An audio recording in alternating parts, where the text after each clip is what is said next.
हाँ, सर मेरा सवाल थोड़ा करंट अफेयर से रिलेटेड था कि जैसे हमने पिछली सदी में देखा कि कम्युनिज़्म का सिस्टम था तो वो कोलैप्स कर गया और वर्ल्ड वॉर 2 के बाद जो एक लिबरल डेमोक्रेसी जिसको हम वेस्टर्न डेमोक्रेसी कहते हैं और आप भी अक्सर फरमाते हैं कि ये ऐन इस्लाम का निज़ाम है जो जमहूरियत है। लेकिन सर अब हम जिस स्टेज पे खड़े हैं वैसे ख़ासकर हम यूएसए और ईरान वार के और वेनेज़ुएला वाला वाक़यात और तो अब ऐसे लगता है कि जैसे जो वर्ल्ड वॉर 2 के बाद जो एक वर्ल्ड ऑर्डर बना था, ये भी कोलैप्स कर रहा है और ये जो लिबरल डेमोक्रेसी के नाम पे कुछ लोगों ने ठेका लिया हुआ था, तो अब उनका असल चेहरा खासकर इसराइल और गाज़ा और इनके बाद इन चीज़ों के बारे बाद इन इस सिस्टम का भी असल चेहरा अब हमारे सामने आ रहा है। तो आप क्या समझते हैं कि हमें कोई इस टाइम पे न्यू पॉलिटिकल थ्योरी या कोई न्यू वर्ल्ड ऑर्डर की ज़रूरत है? और अगर ये इस्लाम का सिस्टम था, तो अब इस तरह से हमें ये सिस्टम कोलैप्स होता नज़र क्यों आ रहा है सर? थैंक सलामती है उन आंखों पे जो हिदायत पे नजरें जमाए बैठी हैं, उन कानों पे जो जिक्र खैर के मुंतजर रहते हैं और उन कदमों पे जो हिदायत की राह पे गामजन है। मैंने जो बात हमेशा कही है वो ये है कि इंसान का अपने लिए कोई हुकूमत कायम करना ये उसकी ज़रूरत है। ये कोई मज़हबी मसला नहीं है। जैसे खाना पीना ज़रूरत है, जैसे माशरत कायम करना ज़रूरत है, निकाह करना ज़रूरत है, ये भी ऐसी ही ज़रूरत है।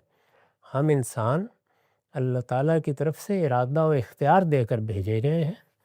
हम अपने इरादा और इख्तियार का गलत इस्तेमाल करते हैं, लोगों के हुकूक तलफ़ करते हैं, उनकी जान माल इज़्ज़त के लिए ख़तरा बन जाते हैं। इंसानों की हिफाजत के लिए ये नज़म बनाया जाता है। जब आप ये नज़म बनाते हैं तो इसमें इक़्तिदार किसके हाथ में दिया जाए? 2 ही शक्लें हो सकती हैं। एक ये कि जिसके पास क़ुव्वत है, जो लोगों को अमन फ़राहम कर सकता है, वो आगे बढ़ेगा और लोगों की हुकूमत हासिल कर लेगा।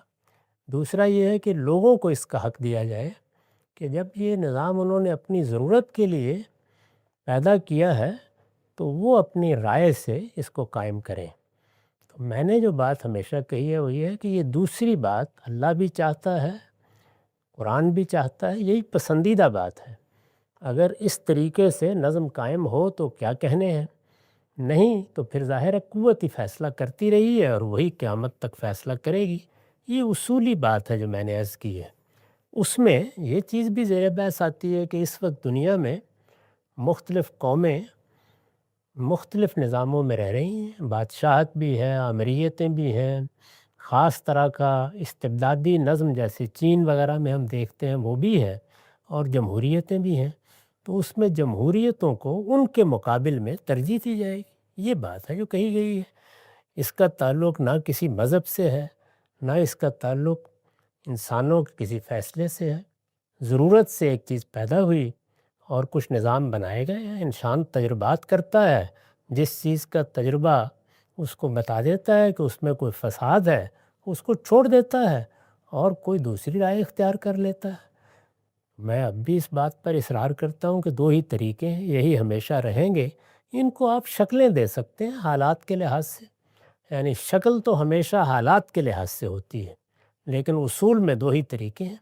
या क़ुव्वत आगे बढ़ेगी और वो साबित कर देगी कि वो नज़म कायम कर सकती है, हो जाएगा, और या लोग मुंतखब करेंगे।